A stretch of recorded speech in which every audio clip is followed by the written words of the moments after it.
You're listening to WICR, where we dance the night away. All right, and we're back. So, before the break, I wanted to talk about a little bit the documentary that I was watching earlier. It was with Robert Reich. I like him. He did another documentary before this. I think it's called Inequality for All. So he was Secretary of Labor under the Clinton presidency. Okay. 1992 to he left in 97 because he didn't believe in some of the things that they were doing. But basically, it's about saving capitalism in the U.S. And one of the guys, he said that it was created like unequal. And basically how it just gives to the rich, and then Robert was like, no, capitalism is good and it can work, but it's just the people in charge. And then again he goes back to lobbying and how that hurts people so much, and it's just annoying because like capitalism could be bad. And you see that the stories like Elon Musk, without capitalism he wouldn't be here. With communism, Elon Musk is real life Iron Man. Facts. Real life Iron Man. Facts. Like he would not be here. And so I just like seeing stuff like that. And again, it goes back to net neutrality. Like those people are gonna get more information. They're gonna have more power. It sucks because it filters the information. Yeah. It's like you can still get it. It's just gonna take more time and more effort. And the way our attention spans are now, if we don't have it now, we don't want it, right? Because we get everything given to us so quickly. So having information be parsed very slowly. That's why I don't like it, because it comes like when bringing it back. When it goes to like news corporations, because you can have a situation where News Corp, right, who kind of owns Fox News and all those entities, if they pay Verizon, they can get increased traffic because they're the fastest option. Yeah. But they're also only one side of politics. They're to the conservative side, right? I believe so. Exactly. You know what I'm saying? So you only really get one side of the story because of influence, which is kind of messed up. 'Cause I feel like politics, you can have your side in politics because it can be conservative and liberal, but you have to have both presented and both presented objectively. You know what I mean? Yeah, and that's what PBS does well. And also NPR on the radio. So they're funded. NPR is awesome. Yeah. So they're funded by the public. National Public Radio, I believe that's what it stands for. Yeah. So those entities are basically like in the middle. Like they'll give you the facts. Of course, I think that they lean left a little bit, but they will like try their hardest to give you like straight facts, no this and that. Because I hate CNN. Every 2 minutes is breaking news. They be breaking news from 10 a.m. to 6 p.m. Like, bro, dog, it happened at 11. Like it's not breaking news happened a week ago. and then it will be like a story that's planned, like the wedding. They'll probably show the wedding. Between Meghan Markle and Prince, whatever. Prince Harry. So they'll probably show that and put breaking news on it. Like, bro, they planned this. We knew about it. It's not really breaking for months. Like you can't. It's not breaking news. Breaking news is like something that happens literally out of nowhere. That's breaking news in the sense, right? If it happens like the Las Vegas shooting, that's breaking news. But it's not breaking news for 3 hours. Like, you know what it is? It's just the headline, bro. Because also you gotta realize, as much as we want to say news is like objective, it's also a business of profit, like every single business. So throwing breaking news as a headline grabs attention. Especially if you throw breaking news in caps, you're gonna be like, oh my god, breaking news shooting, and you're already there. Just the 3 words you need and you're there. And the guy who runs CNN and everything, he was, I think, before at NBC, so on the entertainment side though.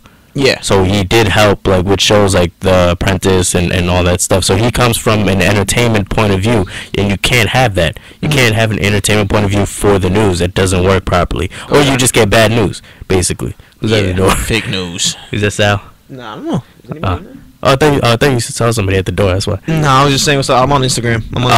Okay, got you. I see the door open. Anyways, so yeah, I just wanted to touch on that a little bit. Can I ask you a question? Yo, you are way more versed in like politics, and I'll cleanly admit that I don't really follow politics like that because it just makes me depressed. It makes me angry. What is lobbying for the people who don't know? Lobbying is basically when these big corporations they give money to politicians to basically push their ideas and their agendas. So let's say all the coal and gas companies, they want to stay in business because the country is trying to move forward to renewable or clean energy like solar panels and all that stuff and wind energy. Verizon, I think, or it's either Verizon or Comcast. They spent $18 million in lobbying, and it's like the second most under like Under, why under a distributor of military weapons, which is kind of insane. That's why I used 18 million before, because I forget which one. I think it was Comcast though. Yeah. Isn't Comcast? Isn't Verizon? Nah, I'm not gonna throw out terms I don't know. But I thought for a second that Verizon was under Comcast, because I know Comcast is like a giant umbrella, but they're probably not. I don't think so, no. Yeah, that's basically lobbying, and it's just annoying because the Supreme Court had a chance to stop lobbying, but they didn't. So it's just unfair. Like, what am I gonna do? I'm gonna go. So there's like, I know we're talking about politics, but it's like there's politics behind politics. Yeah, like I'm not gonna go to Bernie Sanders. Terrible. But here's $1, bro. And my man is nominated for a Grammy. Facts. Shout out to Bernie. That should be the name of the mixtape. Feel the burn, me, bro. He's gonna if he won, no way. I would listen to that. Facts. If Bernie Sanders won, he'd be the first artist president before Kanye. That's true. That's true. Easy 2020, Bernie 2016, and he's nominated for a Grammy. Imagine your president winning the Grammy. Yo, The Rock might be president. I'd vote for The Rock. He gets Emmys, Oscars, all that. I'd vote for The Rock. No, me too. If it's Rock versus Trump, bro, you know I'm going. Like, easy. The Rock is gonna do everything. He gonna try everything. He gonna be first to Mars. He gonna make a movie over there too. Him and Elon Musk are gonna be. They should be boys and just like do stuff together. That'd be like Rush Hour, but like a little bit smarter, because Elon Musk gonna be like the technical side. I'm gonna try to make that.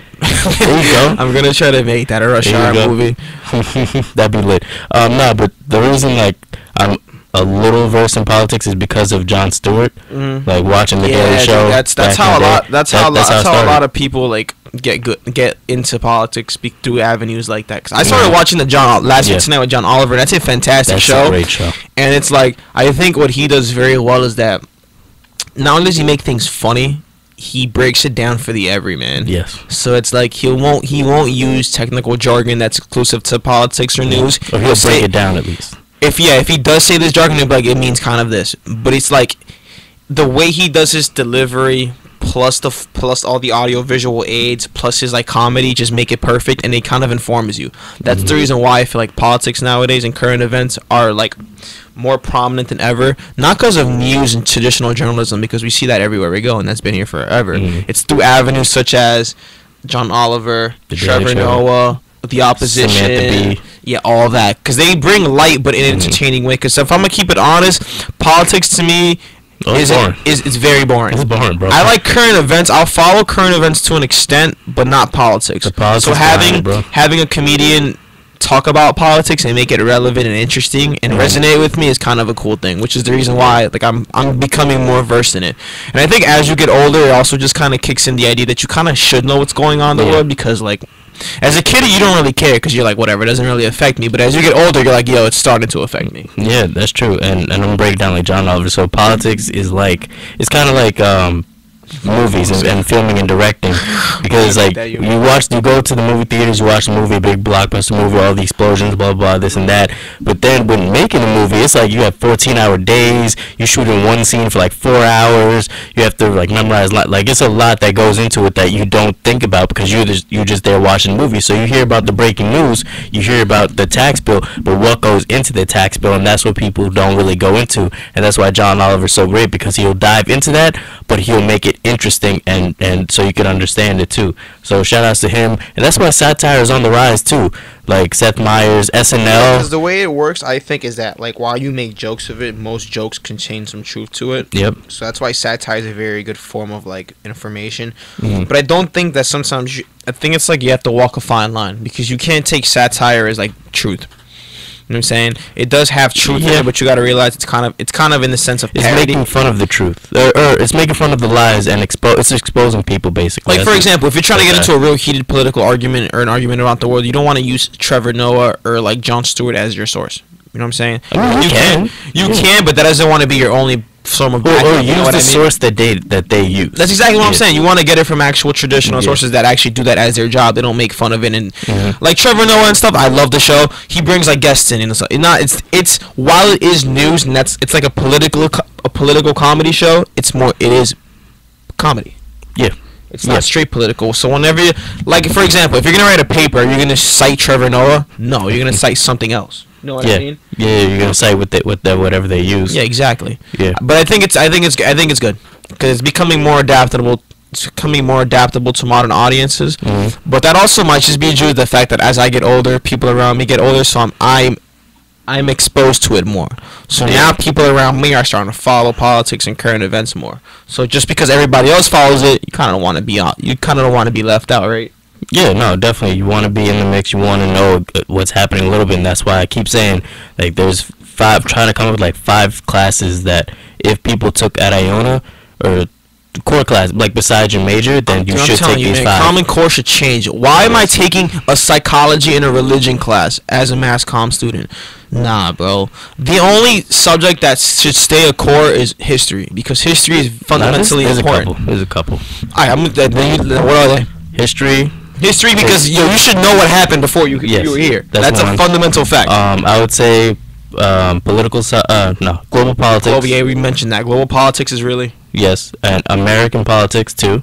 Just for America, because you're in here, I think that everybody should take it, just to know how the government works. Because again, with Trump or with everybody's saying, oh, they're gonna come in, they're gonna do this. Global politics under political science. Yeah. Okay. Yeah, global politics definitely. An English course, because some people don't know how to read still or write. That's a fact. That is and it'll help you, like, 'cause you have to do essays anyway, so it'll help you. When you go to colleges, all you do is kind of write papers.